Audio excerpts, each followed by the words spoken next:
জানেন কি, মেয়েরা সবসময় বাস্তবতার কাছে অসহায়, কখনো তার পরিবারের কাছে, কখনো তার স্বপ্নের কাছে, কখনো তার ইচ্ছের কাছে, আবার কখনো তার ভালোবাসার মানুষের কাছে।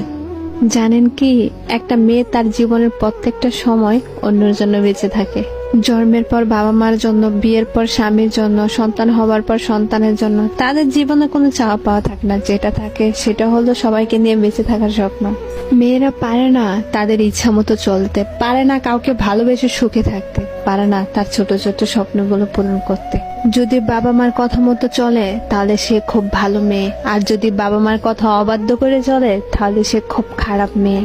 ভালোবাসার মানুষটির হাত ধরে সে চলে গেলে ভালোবাসার মানুষটির কাছে সে খুব প্রিয়, অথচ তার কাছে না গিয়ে যদি পরিবারের কথা মতো চলে তাহলে সে স্বার্থপর, বেঈমান।